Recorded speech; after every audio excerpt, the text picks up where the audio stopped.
Merong mga tao, masyado silang masikap sa buhay.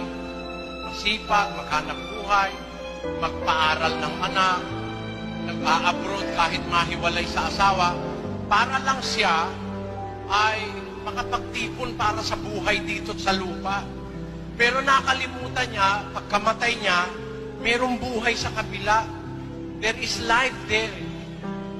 Meron doon. Yun hindi na paghahandaan ng tao. Puro pang dito lang sa lupa. Kaya nga ang sabi ni Kristo dun sa Lucas 21:34, "Datapwat, mag-ingat kayo sa inyong sarili." Sabi ni Kristo, mag-ingat kayo sa inyong sarili. Baka mangalugmok ang inyong mga puso sa katakawan at sa kalasingan at sa mga pagsusumakit sa buhay na ito. Yun. Na dumating na bigla sa inyo ang araw na yaon na gaya ng isang silong.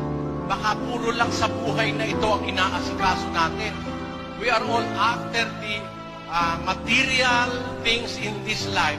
Nakalimutan na natin meron Diyos. Yung Diyos, para bang ang Diyos, something na pwede niyang paghintayin. Marami akong gustong unahin Diyos ikaw na lang ang huli. Kaya lang makikilala, aalalahanin ng Diyos kung may sakit na, masakit na dibdib, hindi na makahinga, may sakit na sa puso, dun lang naalala ang Diyos. Pag masakit ay marami, ang pangako marami. Pag gumaling at bumuti, ang Diyos ay hindi masabi. Pag may pera, walang problema, anong mananalangin sa Diyos? Hindi. Pag may pera, pupunta sa sine, magpapasyal, pupunta sa beach, mamimili sa supermarket. Yun ang gusto ng tao. Lahat ng bagay sa buhay. Pero yung para sa Diyos, lagi na lang huli. Pag mamamatay na, Jesus Mariosep. Pag mamamatay na siya, Jesus Mariosep, ligtas na siya noon. Hindi po ganun Alam nyo, kung kayo lang nag-aaral ng Biblia, dapat una nga ang Diyos Una. Ibigin mo ang Diyos ng una sa lahat. Buong puso mo, buong kaluluwa mo, buong pag-iisip mo. Tibuo kakasing-kasing mo, kalag mo at saka kinabuhi mo. Buong buo na ibigin mo ang Diyos una sa lahat. Tayo, huli na ang Diyos sa maraming tao. Pag-usisa tayo tungkol sa Diyos, baka mahuli kayo.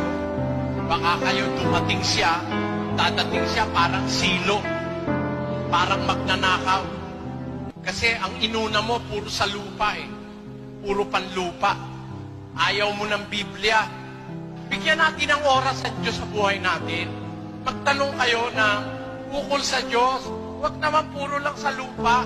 Kasi pagka puro panlupa ang tinitignan natin, doon sa 4:18 ng ikalawang Korinto, ganito nakalagay doon Samantalang kami ay nagsisitingin, hindi sa mga bagay na nangakikita, kundi sa mga bagay na hindi nangakikita. Bakit? Sapagkat ang mga bagay na nangakikita ay may katapusan, datapwat ang mga bagay na hindi nangakikita ay walang hanggan. Sahin nga natin sa Bisaya, Samtang wala kami magatanaw sa mga butang nga makita, kundili sa mga butang nga dili makita. Kaya ang mga butang nga makita, mga umalagi lamang. Apan ang mga butang nga dili makita, mga walay katapusan. Yan. That is the difference between things visible and things invisible. Ang lagi nating tinitingnan, lagi nating pinagpapahalagahan yung nakikita lang. Things that are visible, material things. Yung bagay na hindi nakikita, baliwala sa atin yun dapat sana baligtarin natin.